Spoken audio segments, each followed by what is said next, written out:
Hey, welcome to the African History Network show.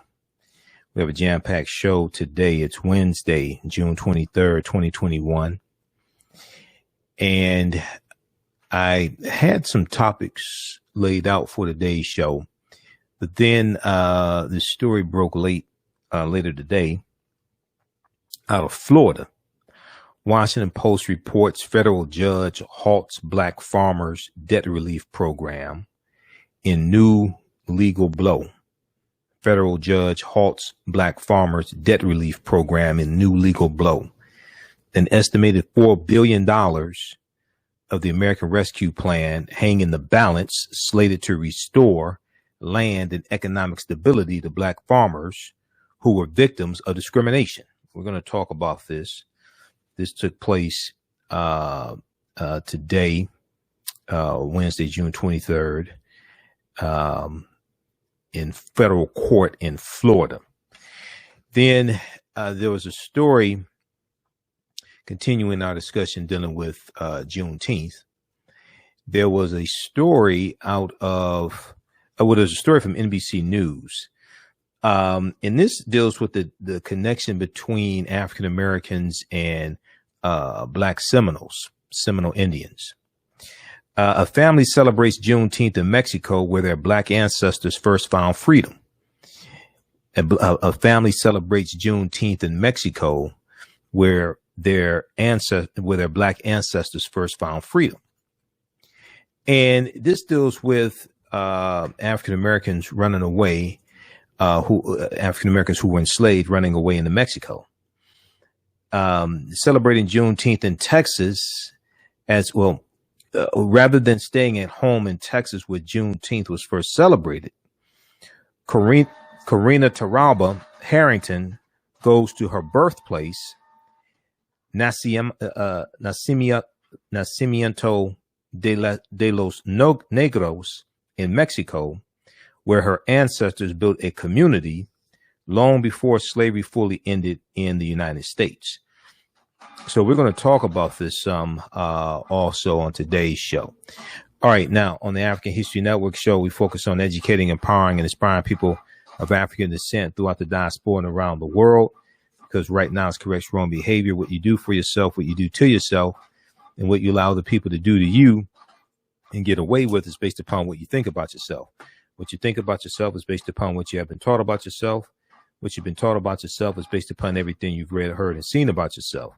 So when you control the radius of a man or woman's thoughts, you can control the circumference of his or her actions, because the mind can't do or teach what it doesn't know.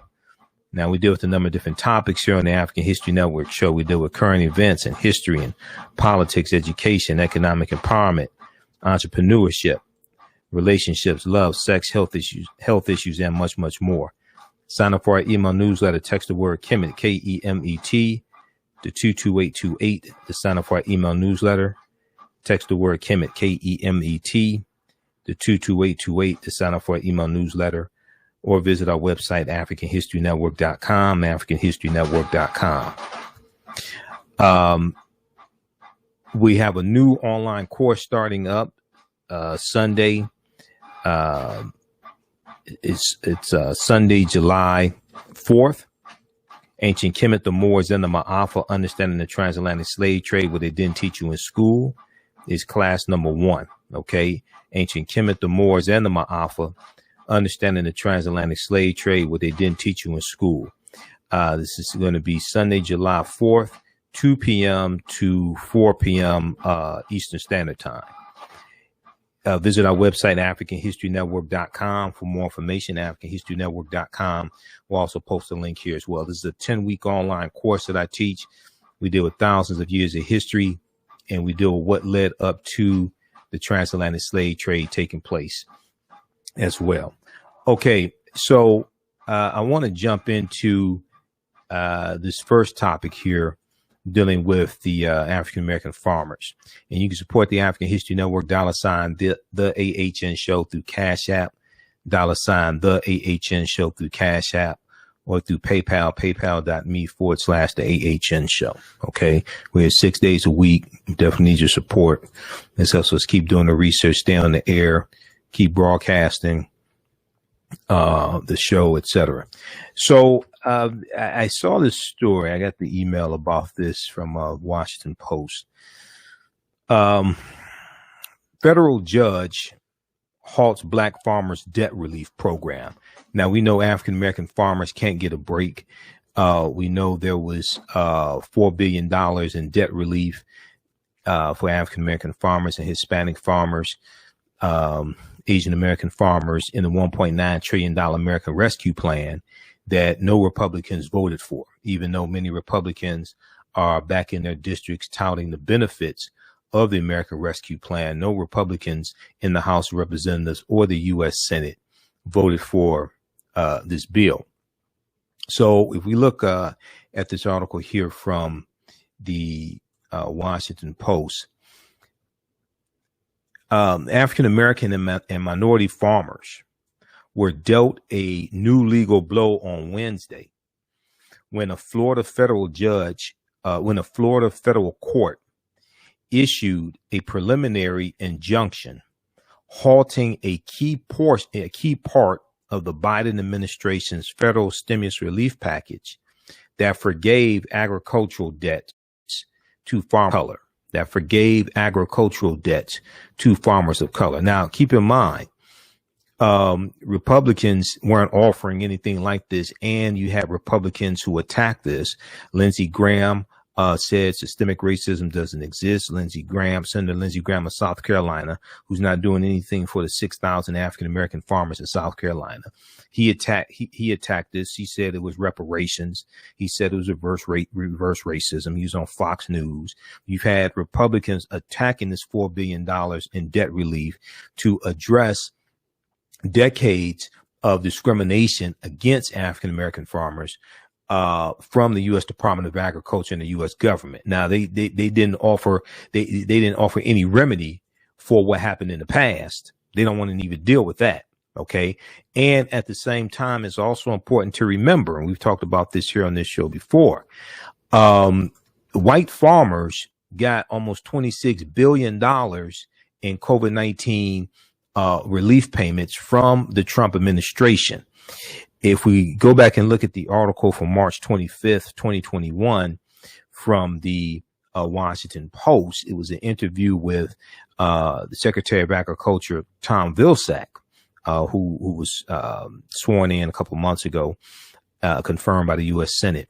Agriculture Secretary Tom Vilsack says only 0.1% of Trump administration's COVID farm relief went to black farmers.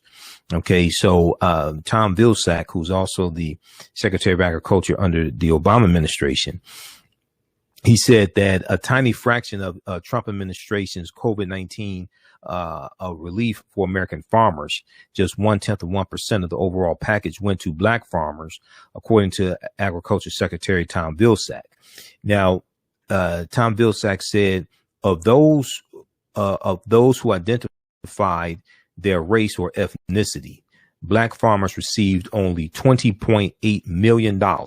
Only $20.8 million, only $20.8 million of nearly $26 billion in 2 rounds of payments under the Coronavirus Food Assistance Program announced by the Trump administration in April of 2020. He said, quote, all 99% of the money going to white farmers and 1% going to socially disadvantaged farmers. And if you break that down to how much went to black farmers, it's 0.1%. It's 0.1%. OK, he said, look at it another way. The top 10% of farmers in the country receive 60% of the value of the COVID-19 payments, and the bottom 10% receive 0.26%, a little more than 0.25%. OK, so now you have white farmers after they got $26 billion in 2020 alone from the Trump administration, almost $26 billion.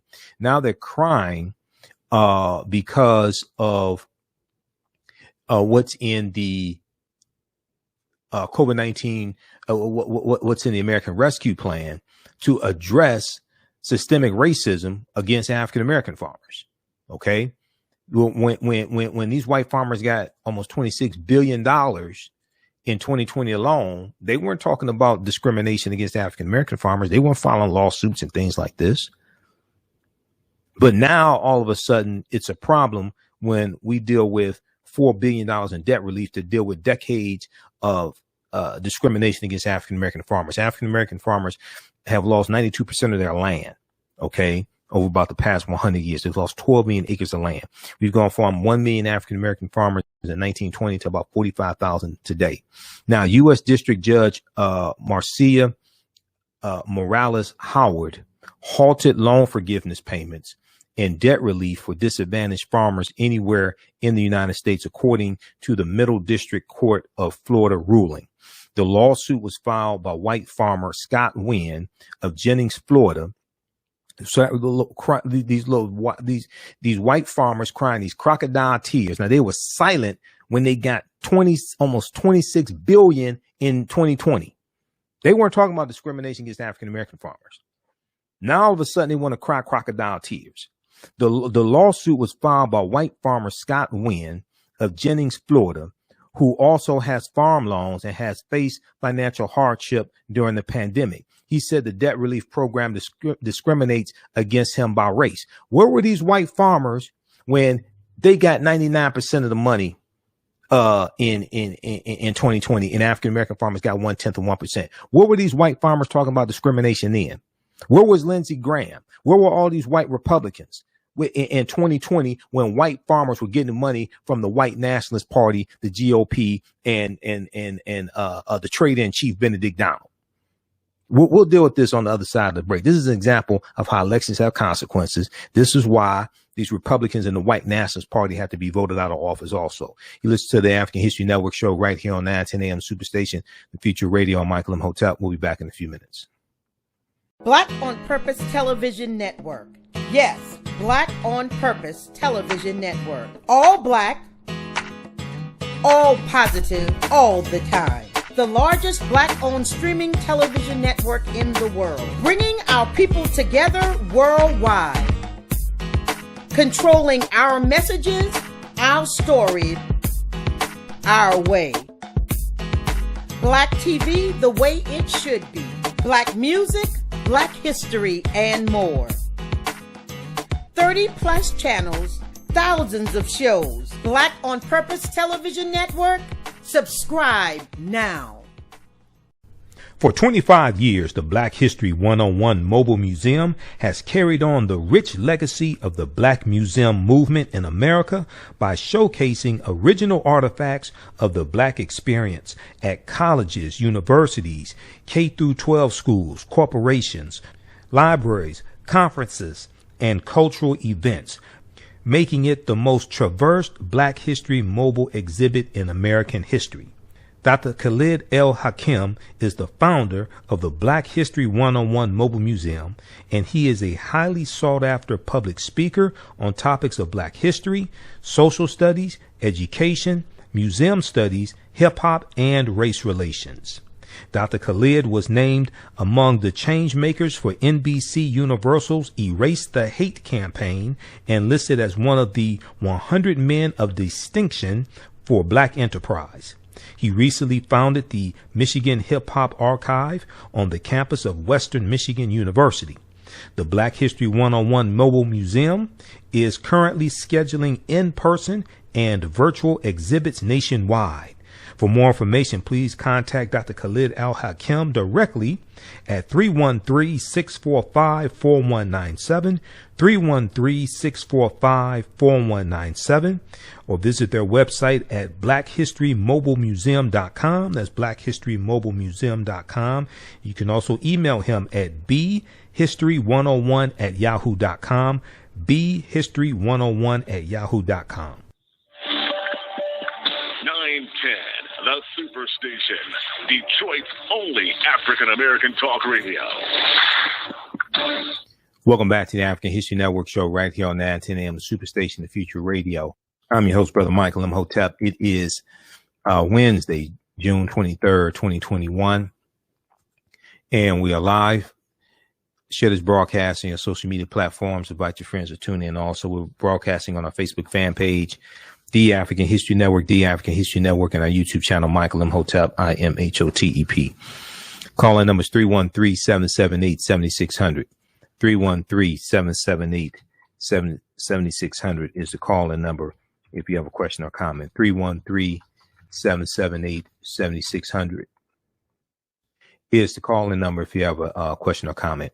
Okay, I want to let you know that we have a new online course starting up Sunday, July 4th, 2021. Class number 1 of Ancient Kemet, the Moors, and the Maafa, Understanding the Transatlantic Slave Trade, what they didn't teach you in school. Okay, this is class number 1. This is a 10-week online course that I teach. We deal with thousands of years of history and what led up to the transatlantic slave trade taking place. Okay, and we deal with ancient Africa, ancient Kemet, ancient Egypt, Nubia, Ta-Nehisi, Ethiopia. We do with the 800-year occupation of Europe by the Africans known as the Moors. And we take you throughout history and we deal with what leads up to the transatlantic slave trade taking place. So this is a 10-week online course that I teach starting Sunday, July 4th, the 4th of July, Sunday, July 4th, 2 p.m. to 4 p.m. Eastern Standard Time. It'll be 10 consecutive Sundays. All right. We do the class live. All the sessions are recorded. You can go back and watch it over and over again as well, even after the course is over with. We have a live text chat so you can ask questions during class. You can see me. I can't see you. If you go to our website, AfricanHistoryNetwork.com, right on the homepage, we have the information. When you scroll down, you'll see the information for our radio show. Scroll down and it has the information for the online course. And you see the flyer here. Click on register here. It'll take you to the next page and click on enroll. Class is regularly $130, on sale $80. As soon as you register, you can start watching content. As soon as you register, you can start watching content. Okay.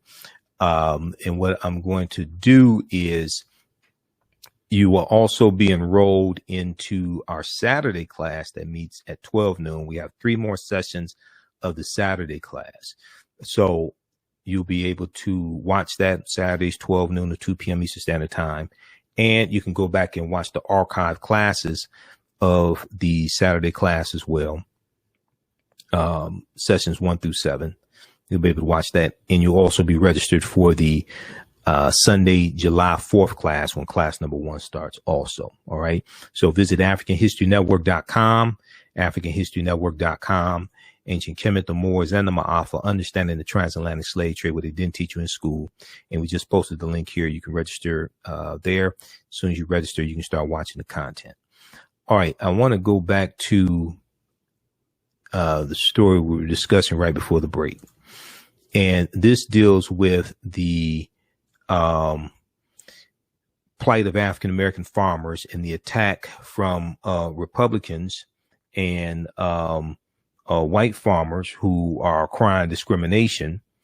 But they didn't say anything when they got almost $26 billion in 2020 from the Trump administration, and African-American farmers only got $20.8 million. They weren't crying discrimination then. I can't figure this out. I'm not sure why. I don't quite understand this. But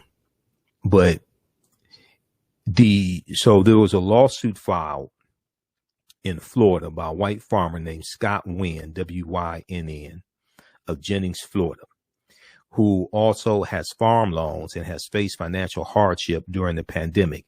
He said the debt relief program for African-American farmers to deal with historic racism and systemic racism, things like this, that Senator Lindsey Graham said systemic racism doesn't exist. Governor Ron DeSantis of Florida says systemic racism doesn't exist.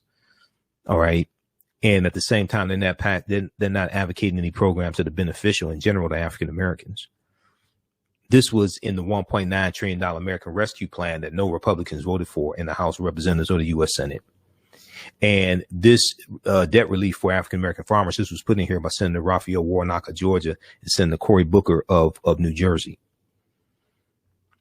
White farmer Scott Wynn said the debt relief program discriminates against him by race. Now, U.S. District Judge Marcia Morales Howard halted loan forgiveness payments and debt relief for disadvantaged farmers anywhere in the United States, according to the Middle District Court of Florida ruling. Now, Judge Marcia Morales Howard wrote that in crafting this debt program benefiting farmers based on race, that, quote, Congress also must heed its obligation to do away with governmentally imposed discrimination based on race, based upon race. She added that, quote, it appears that in adopting Section 1005's strict race-based debt relief remedy, Congress moved with great speed to address the history of discrimination, but did not move with great care. Where was all this great? Now, what I want to know is, where were all these people talking about discrimination when white farmers got $26 billion in 2020 from the Trump administration? This is what I don't understand. The white farmers filing lawsuits right now. Where were they when African American farmers only got $20.8 million in 2020 from the Trump administration? Yet Howard also made clear that the Agriculture Department could continue to prepare to deliver the debt relief until the program is found to be constitutionally permissible. She also made clear that the Agriculture Department could continue to prepare to deliver the debt relief until the program is found to be constitutionally permissible. The debt forgiveness program is part of President Joe Biden's American Rescue Plan that none of these traitorous Republicans in the House or the Senate voted for. These obstructionist Republicans, 147 of these traitors voted not to certify the 2020 presidential election. The only reason why this is in the American Rescue Plan is because of African Americans. People like Senator Cory Booker and Senator Raphael Warnock. And you have white people losing their minds because you want to do $4 billion. This is not $4 billion in cash. This is in loan forgiveness. But white farmers have been getting preferential treatment from the federal government for decades. The debt forgiveness program is part of President Biden's American Rescue Plan. And from the moment the USDA launched the program, it faced assault in the courts. Approximately $4 billion was slated to go to disadvantaged farmers, primarily for debt relief, but also for grants, training, and education. Keep in mind, none of these Republicans voted for this bill. I want people to understand this. Okay? No Republicans voted for this bill that is beneficial to Americans all across the country. And you have Republicans in their districts who are bragging about the American Rescue Plan and the childhood tax credits and the money for restaurants to open back up and the money for schools. But none of you traitors voted for the bill. Also, we saw that 50 Republicans in the Senate on Tuesday. Now go listen to Tuesday's June 22nd show. Republicans in the Senate, many of them talking about bipartisanship. Republicans in the Senate on Tuesday, June 22nd, voted not to proceed to a debate on the For the People Act. We talked about, go watch the show from Tuesday, June 22nd. The vote that they took in the U.S. Senate was not to pass the For the People Act, the voting rights bill. It was to have a debate on the Senate floor. 50 Republicans voted no to a debate to discuss it. It's like, what are you afraid of? They made Joe Manchin look like a fool because Joe Manchin said, Senator Joe Manchin, West Virginia, okay, Senator 73-year-old white man, Joe Manchin of West Virginia. Joe Manchin said there's 7 Republicans in the Senate who could possibly vote for You say there's seven Republicans who cross over and vote, with the Democrats, things like this. Where were they? All seven voted no. Susan Collins, Lisa Murkowski, Mitt Romney, they all voted no. So it looks like there is some type of agreement on an infrastructure bill, but you got to have the protection of the For the People Act. This is why the filibuster has to go. This is why there were protests, the Moral Mondays, the Poor People's Campaign, Reverend William Barber III, Reverend Jesse Jackson. They were out there in West Virginia today protesting, putting pressure on Senator Joe Manchin. They were arrested.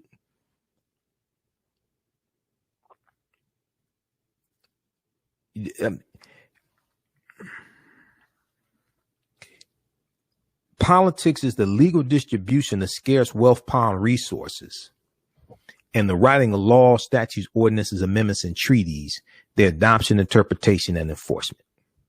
This is what politics is. Politics is the legal distribution of scarce wealth, power, and resources, and the writing of laws, statutes, ordinances, amendments, and treaties, their adoption, interpretation, and enforcement.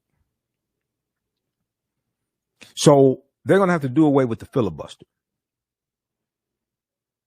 They're going to have to do away with the filibuster by any means necessary.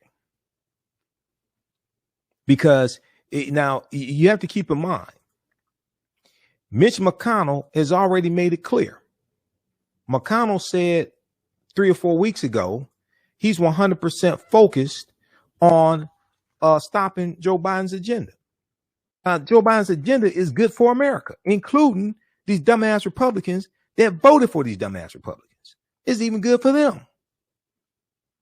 Look at this article here from NBC News. I've got, people talk about receipts. I told you before, I don't need receipts. I'm a cash register. The cash register produces receipts. May 5th, 2021. NBC News. McConnell says he's 100% focused on stopping Biden's administration. 100% focused on stopping Biden's administration. Biden's policies are even good for Republicans, and Republicans know it. This is why they're giving Biden in general positive ratings, and they approve of the infrastructure bill, the American Rescue Plan, and the American Families Plan. I mean, I guess they don't call, I guess there's a reason why they call Mitch McConnell the Grim Reaper. So how you going to negotiate with a terrorist like this? This is a terrorist against America. You're trying to shut down all these policies that are beneficial to Americans, that are beneficial to poor white people in Kentucky that voted for McConnell's dumbass. Now, McConnell had to back up and said, McConnell was challenged on this. Then he had to back up and clean it up and said, well, it depends upon what Biden's agenda is. No, because you're also saying that no Republicans are going to vote for the infrastructure bill. You said it right the first time. You said the important part out loud. McConnell says he's 100% focused on stopping Biden's administration. McConnell said that he said that about the last administration, about President Barack Obama, that he was going to stop everything. This is what President Joe Biden said.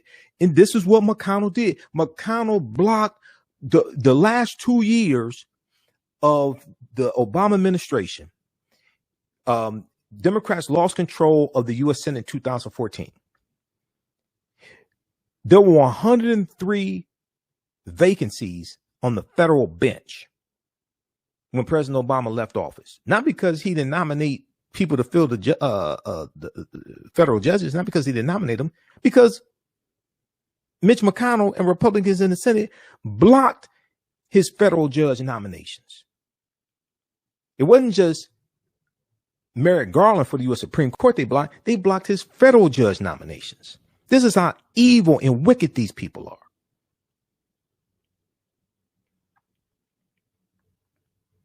Read the rest of this article. I don't even want to look at this fool. Read the rest of this article here.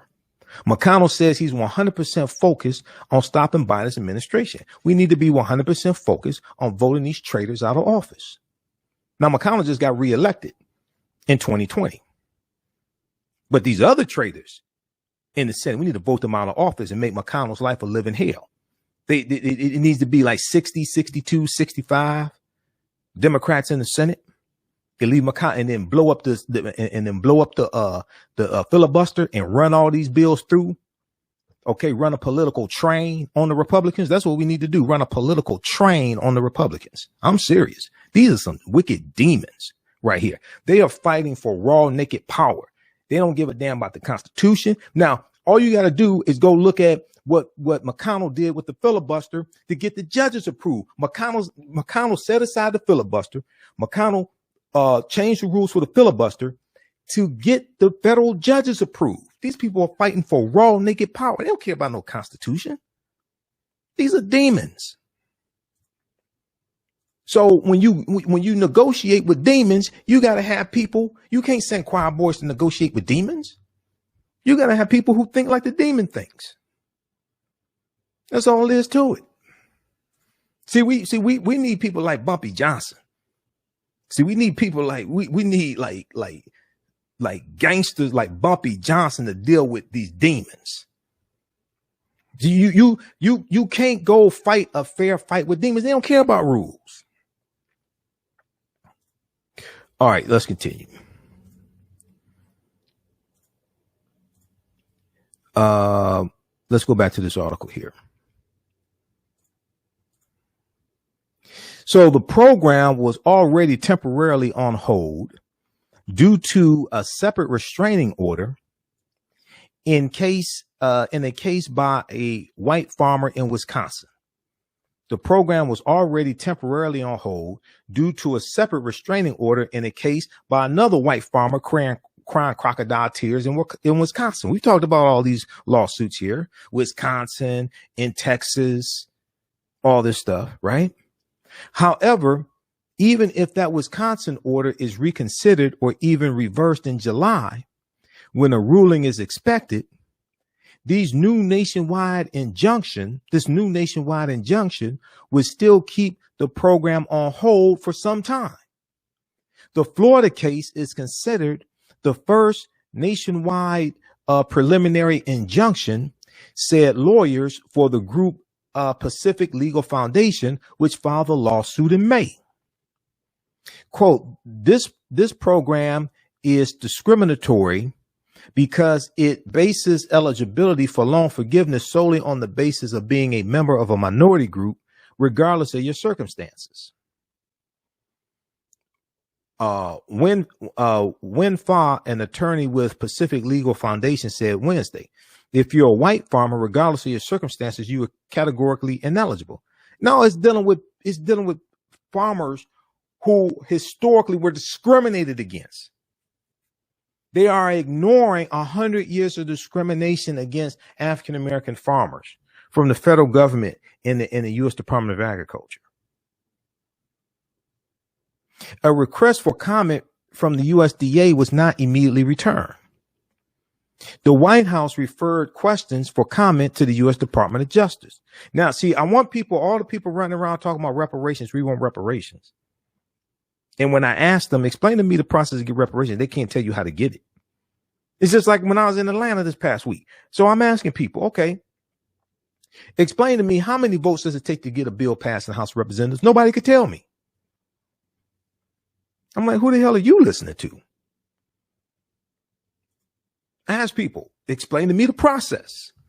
I'm a process-oriented person. I graduated from business school. In business school, we're taught to understand systems. We're taught to understand processes, how to get from point A to point B. It ain't going to happen with a wish. You have to have a plan. You have to have strategy. You have to execute it. Okay. Explain to me, how many votes does it take to get a bill passed in the House of Representatives? It takes 218 votes.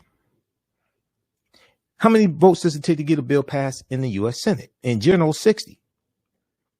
If you can get rid of the filibuster, it'll be a simple majority, 51. At 60 votes, and it's 50 Democrats, if Joe Manchin and Kristen Sinema vote for H.R. 40 or any reparations bill, you do realize you need 10 Republicans to vote for a reparations bill, right? Name me 10 Republicans that are going to vote for reparations. Name me 5. You can't name 2. Because none of them voted for the American Rescue Plan, and it's going to help white people that voted for them. You think they're going to vote for reparations? This is why a lot of this talk about reparations is wishful thinking. And some people are just straight up pimping our people. Okay, I know some of the veterans in the reparations movement. Many of them mean well and have good hearts, and they know it's an uphill battle in the Senate. When I interviewed Cam Howard right here on this show, National Male Co-Chair of Cobra, he said once it passes the House, and he said they're still trying to get the 218 in the House because they're about at 188. He said it's an uphill battle in the Senate. He knows that. You got other people just straight up lying, making you think your check gonna be in the mail like at the end of this month or something. No, it's not.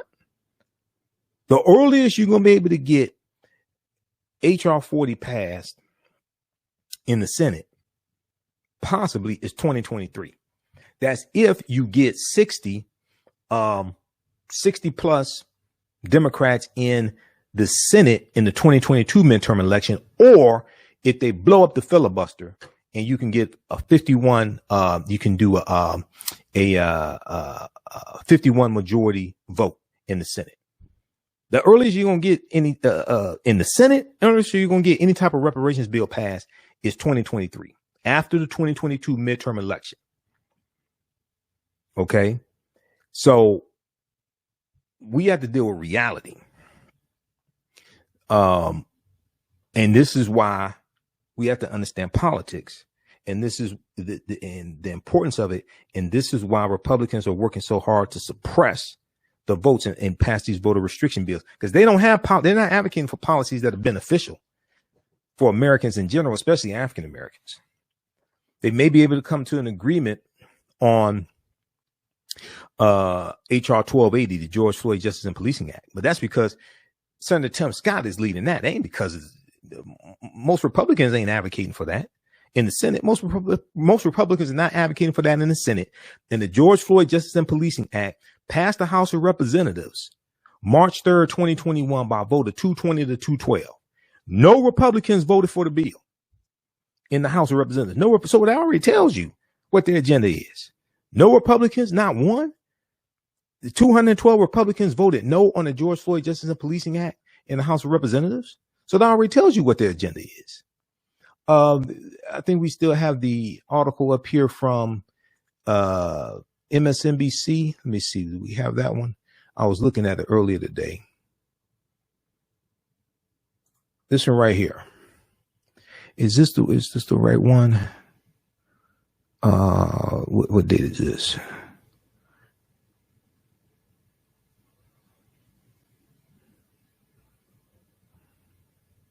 We can flip back and look at this. House passes. Okay, let's look at this one right here. See, because I have the evidence. Proper documentation ends all conversation. This is why you watch this show. I provide you with the articles. I provide you with the evidence. This is how my teachers taught me. Proper documentation ends all conversation. House passes Police Reform Act named for George Floyd. NBC News. The bill goes to the Senate, where it will need at least 10 Republican votes. It would ban neck restraints at a federal level and overhaul qualified immunity. Okay. Qualified immunity, like I said before, that's not even the most important thing in here.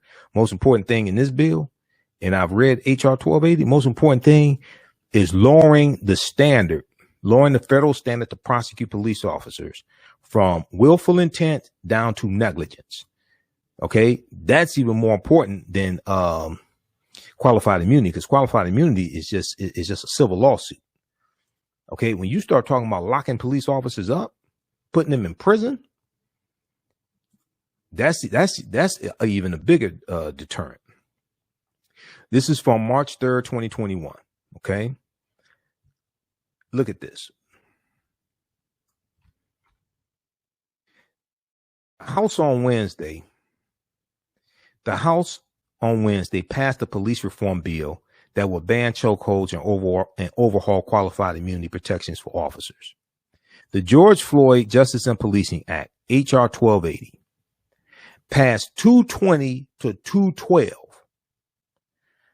although a Republican representative said he voted yes by mistake and changed the official record to reflect his opposition. No Republicans voted for this bill. Representative Lance Gooden, Republican of Texas, tweeted that he pressed the wrong button and voted for the bill by accident. He put out a tweet and said he was going to correct that. So 212 Republicans voted no in the House on this bill. And you're going to need 10 in the Senate. We'll see. Even if Tim Scott comes in agreement with them, we'll see how many Republicans in the Senate vote for the bill and what form, what they come to an agreement on. Read this one here from NBC News. House passes Police Reform Act named for George Floyd. That passed the House of Representatives March 3rd, 2021. Now let's go back to this one here, and then we're going to squeeze in this other story. Then I have to get out of here. I have a lot of work to do. But a White House official pointed out that during the pandemic, socially disadvantaged communities dealt with disproportionately higher share of COVID-19 infection rates, hospitalizations, death, and economic pain. Previous rounds of COVID-19 stimulus to farmers included significant gaps and disparities in the level of assistance, the official said. The American Rescue Plan was intended to address some of the economic damage to socially disadvantaged borrowers. What they're saying is, white farmers, you had a gravy train in the Trump administration, and you ain't say nothing about discrimination then. Okay. Now, all of a sudden, now under the Biden administration, they tried to address systemic racism and a history of systemic racism against non-white farmers. Now you want to cry crocodile tears. That's what the representative is saying. Okay. I'm the anger translator. That's what the representative is saying. Okay. They had to be polite. I don't give a damn. Now, black farmer groups have talked about the money as a form of reparations for African Americans who have suffered a long history of racial oppression. About a quarter of disadvantaged farmers are African American. African American farmers in America have lost more than 12 million acres of farmland over the past century as a result of what agricultural experts and advocates for African American farmers say is a combination of systemic racism, biased government policy, and social and business practices that have denied Black Americans equitable access to markets. Now, where were the white farmers then? Black farmers' lives don't matter. Where were the white farmers then? Where were all these groups filing lawsuits on behalf of white farmers? Where were they then when we were losing 12 million acres of land? All right, read the rest of this. I'm tired of this. Read the rest of this article. This is some fraganacle bull. The federal judge halts black farmers' debt relief program in new legal blow. This is from June 23rd, 2021, Washington Post. You're going to hear more about this. Hopefully Roland Martin will interview John Boyd Jr. of the Black Farmers Union on tomorrow's show. We'll share that interview on tomorrow's show if Roland interviews him. Okay. All right, let's go to this other story. So we talked about Juneteenth a lot. You know, I have my 2021 Juneteenth lecture available at AfricanHistoryNetwork.com as well. Okay. A family celebrates Juneteenth in Mexico where their black ancestors first found freedom. So this ties into the history of African Americans running into Mexico because Mexico was free territory after about 1828, 1829. Okay. During slavery, this was the Southern Underground Railroad. We've talked about that here before as well. A family celebrates Juneteenth in Mexico where their black ancestors first found freedom. Karina Torralba Harrington, who is Mexican American, is a descendant of Black Seminoles, formerly enslaved blacks who lived among Native Americans in Florida before going to Mexico. This is a deep, deep history. Juneteenth, people, as I explained before, Juneteenth connects us to so much history, and America must have a massive history lesson. The Juneteenth federal holiday is all these articles, hundreds of articles being written. It's forcing a conversation about a history that Republicans are passing bills to suppress the teaching of this history. Rather than staying at home in Texas, and we're going to go to clip, one in just a second here, Shakita, from NBC News Now. We're going to go to this clip in just a second. So cue it up.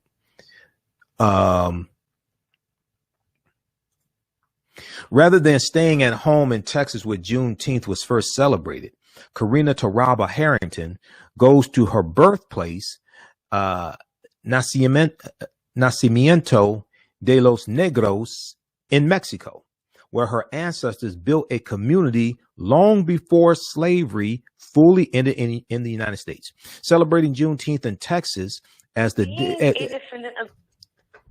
celebrating Juneteenth in Texas as the day when Union General Gordon Granger declared slaves had been freed is, quote, not our celebration, really, because our people freed themselves. Our people freed themselves, she said, referring to her Black Seminole ancestors known as Negros Mascagos in Mexico. Negro is the word for black in Spanish. So negro in Spanish, it can be Spanish or Portuguese. It can mean black or a black thing. It can mean black or a black thing.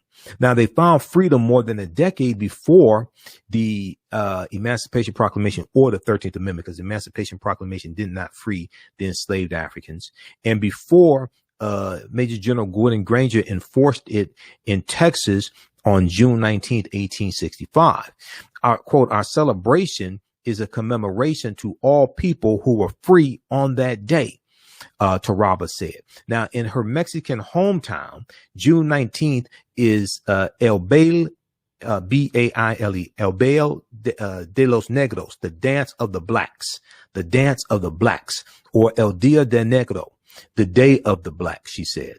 Like Taraba and her extended family, many Americans and Mexicans trace their heritage to enslaved African people whose quest to be free forced them to journey to what is now Florida, where they lived among Seminole Native Americans, Seminole Indians, and sometimes intermarried, later going to where? Oklahoma, and finally to Mexico.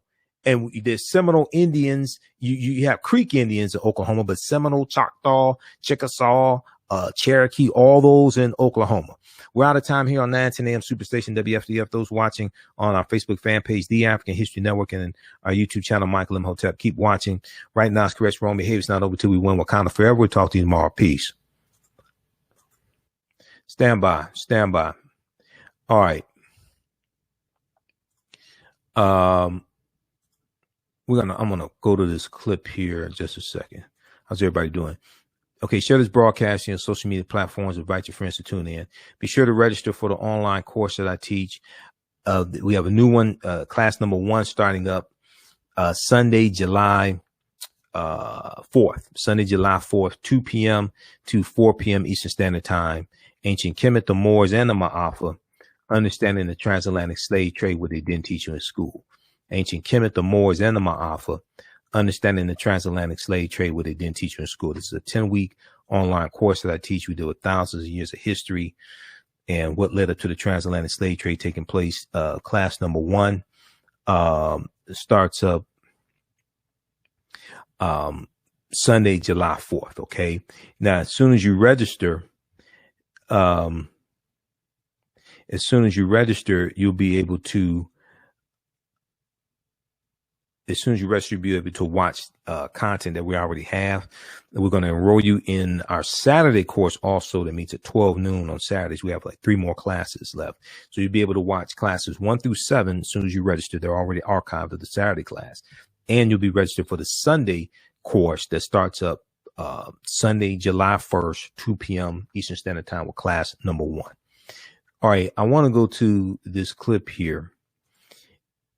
Let's see. And you can also register at our website, AfricanHistoryNetwork.com. I want to go to this clip here from NBC News Now. So this history ties into Native Americans, it ties into Mexico, Oklahoma. All this history is connected. Okay. All this history is connected. Okay, so in her let's see, like Taraba, Karina Taraba, and here's a picture of her, Karina Taraba. Like Taraba and her extended family, many Americans and Mexicans trace their heritage to enslaved Africans whose quest to be free forced them to journey to what is now Florida, where they lived among Seminole Native Americans and sometimes intermarried, later going to Oklahoma and finally to Mexico. Yet Taraba didn't learn about any of this history as a student in Texas. She said, growing up in school, I've never heard of Juneteenth or, the history of the Black Seminoles in Florida. Okay. Generations later, she and her relatives journeyed to the past, unearthing their connection to the Black Seminole Native Americans, to the Black Seminole Indians. History that spans centuries, crosses borders, combines cultures, and is the story of a people's aching for survival and freedom. All right. Let me, I'm trying to cue this clip up here.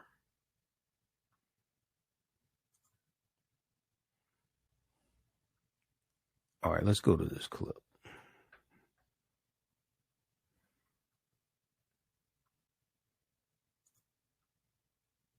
I'm a part of a descendant of the Black Seminole Indians. To me, it means that I'm a part of a lost history that nobody really knows about. Even growing up in school, nobody knew about the Black Seminole Indians. I remember reading in my U.S. history textbook, you had a short little paragraph that was about this long that talked a short, brief description about the Black Seminole Indians. Of course, how they all started, from going from Florida to Oklahoma, but they didn't really mention the part about some of them going down to Mexico. We know that there was a lot of suffering, on their journey to Mexico. We know that they probably lost a lot of people, kids, women, children on their journey over there. So it's also, that's a sad part about it too. Songs that our ancestors, the Seminoles, that they brought with them from Florida all the way to Mexico, and that they would sing traditional songs of our ancestors would sing. Our Father, who art in heaven, our Father, hallowed be thy name. We knew that my grandfather on my mom and my dad's side, they were both Black Seminoles. So we knew that they were both Black, but that's all we knew. My grandmother and my great uncle, they both would speak the Seminole language. My great uncle, he was the one that spoke it most. My uncle, he would always say, Hannah, where the going? Where the going, Hannah? And I was like, I said, Daddy, what's he saying? He's always asking you, where are you going? Hannah, the going. And then I said, Hannah, no. I was like, I don't know. One of our cousins, Bertha Benson, had did a YouTube video for Siska. And it was talking about how the Seminole language was a lost language. When I saw her piece, that touched my heart. Because my grandma spoke that, my great uncle spoke that. I grew up with them speaking that. And I didn't want that language to be lost. Because that's part of my history, that's part of my family. Now that I've gotten older and realized what Juneteenth is about, I think of it as like my ancestors freed themselves from slavery, because of course here in the United States you have people who will celebrate it, but they kind of go more about it on like the more African American side. Nobody really knows about the Mexican side of it. And so whenever I would, tell people, oh yeah, I celebrate Juneteenth and all that, they're like, well, yeah, I celebrate that too. But I'm like, no, like I go to Mexico and I celebrate that. And so it would kind of get them confused, like, wait, what? And so with, of course, us being in Mexico, it's unknown. Nobody knows about this side of the history. The history that we learned, you know, a lot of it, we know that it's not even true history. So that's why my cousin and I, we're trying to talk to people and teach people, because it's always been that way anyway. Being a descendant of the Black Seminole Indians, it means so much to me. It means that, for one, I am also a unique individual that comes from such a rich history that is so unknown. All right. That is a clip from NBC News, and that deals with a little known piece of history. You've heard me talk about it here before, and the connection between African Americans and Native Americans. You've heard me talk about the Southern Underground Railroad. There's an article from history.com, official website of the History Channel, that deals with the little known Underground Railroad that ran south. The little known Underground Railroad that ran south to Mexico. So all of this history is connected. Okay. This is from January 29th, 2021. The little known Underground Railroad that ran south to Mexico.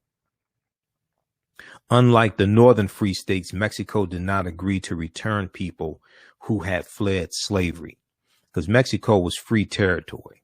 Okay. Mexico was free territory. Now, the Underground Railroad ran south as well as north for enslaved people in Texas. Refuge in Canada must have seemed impossibly far away.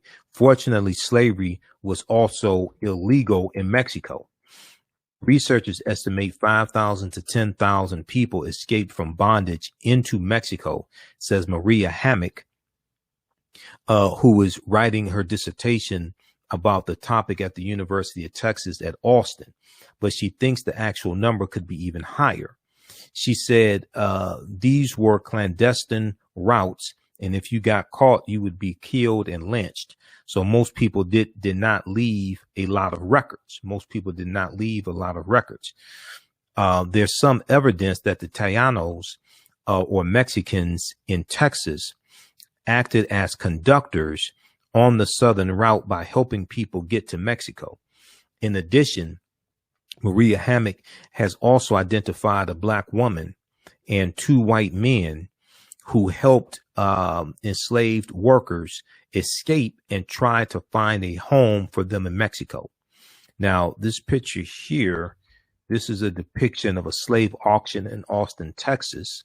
Okay, a slave auction in Austin, Texas. Now, Mexico abolished slavery in 1829 when Texas was still part of the country. Texas wins their independence in 1836.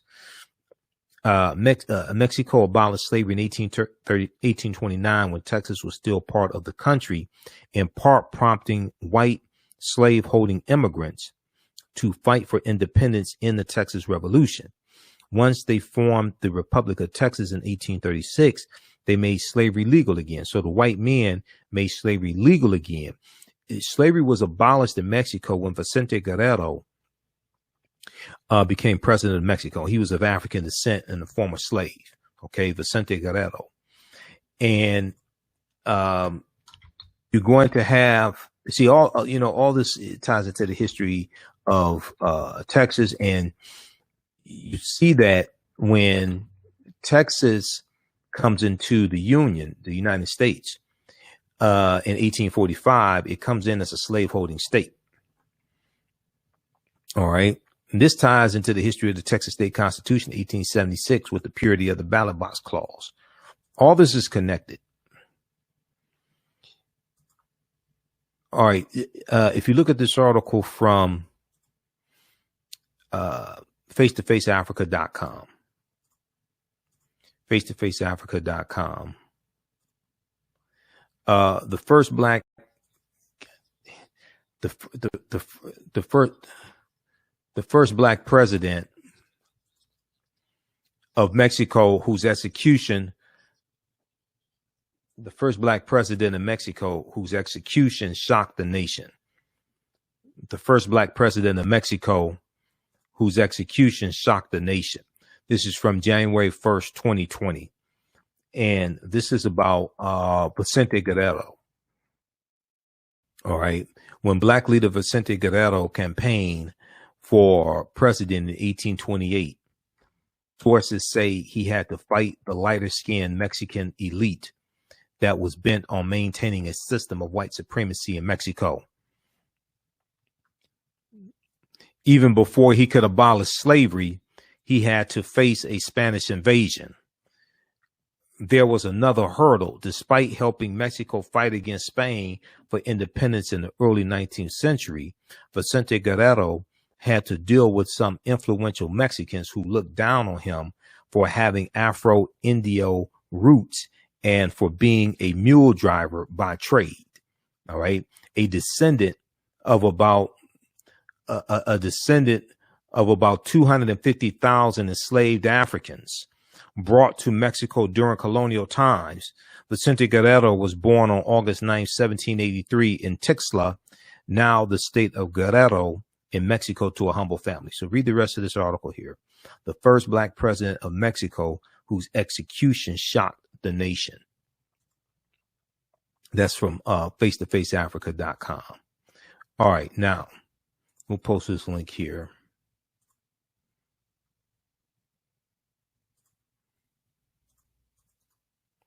Okay, let's continue quickly. So you have the Southern Underground Railroad that runs into Mexico. Once they formed the Republic of Texas in 1836, they made slavery legal again, and it continued to be legal when Texas joined the U.S. as a state in 1845.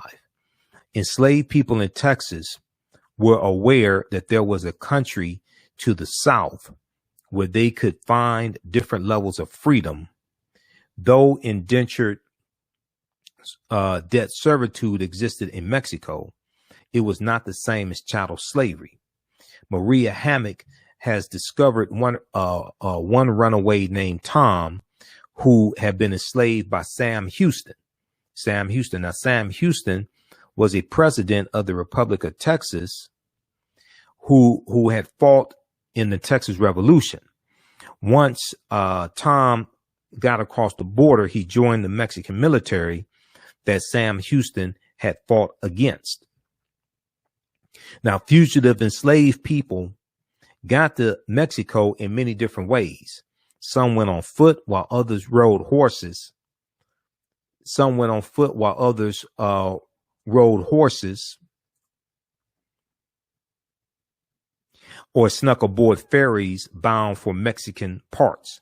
Stories spread about enslaved people who crossed the Rio Grande River, dividing Texas from Mexico by floating on bales of cotton, And several Texas newspapers reported in July 1863 that 3 enslaved people had escaped this way. Even if this wasn't logistically possible, the imagery of floating to freedom on a symbol of slavery was strong. So read the rest of this article here. The little known Underground Railroad that ran south to Mexico. All right. So, and then read the rest of the article here from NBC News also. A family celebrates Juneteenth in Mexico, where their black ancestors first found freedom. And this is from June 19th, 2021.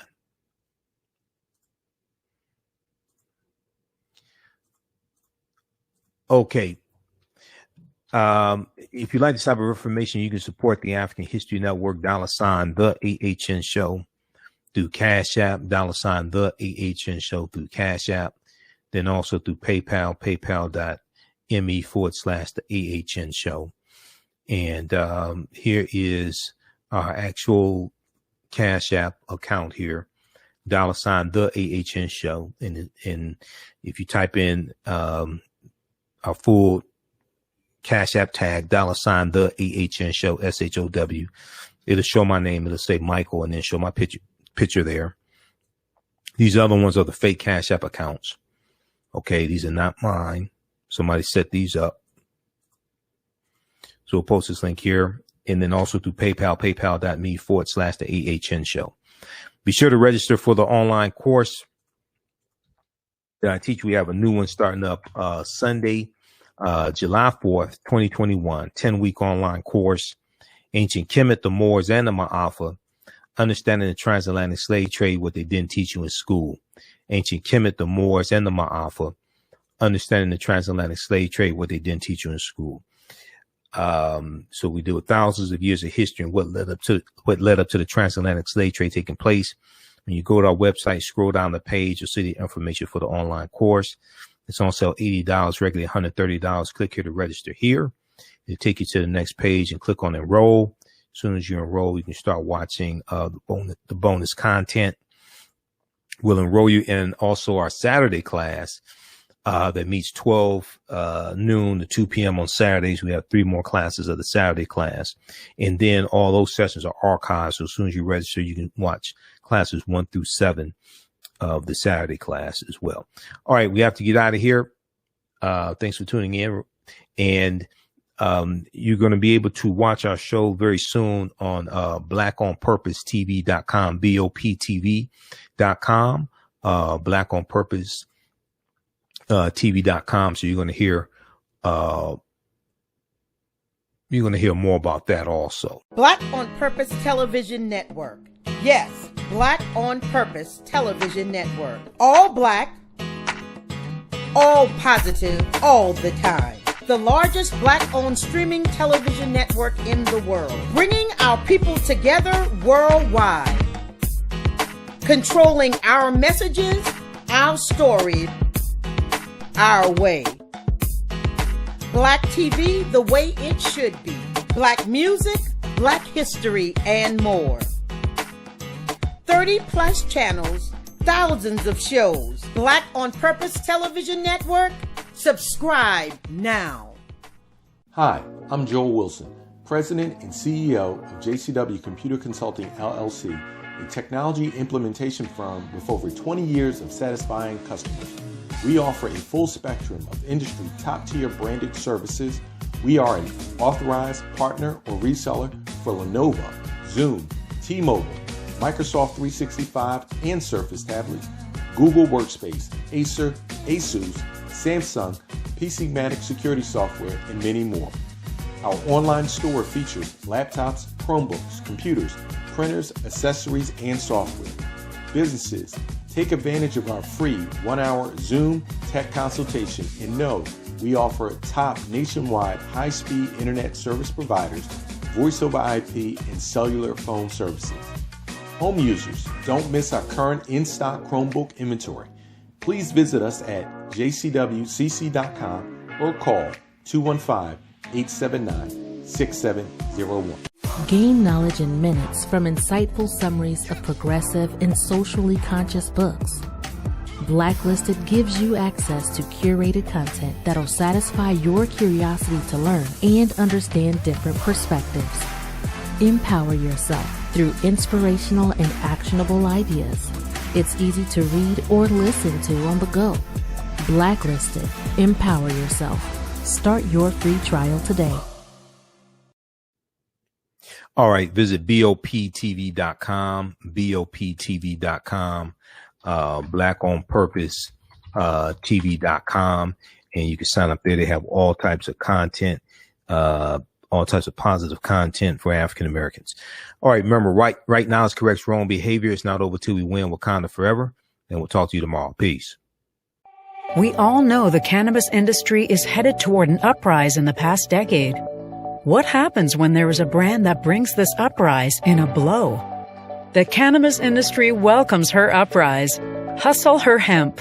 Delivering excellence with pride is her watchword, and how you choose to embrace it makes it a priority.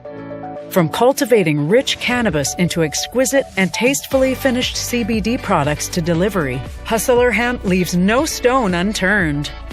Hustle Her Hemp's mission is to empower women of color by building business and creating legacies, uniting beauty, health, and business. We are a pure definition of how we want the CBD industry to become in the future. While we are redefining innovation, we bring the same energy to improving the quality of life. Hustle Her Hemp is the new uprise.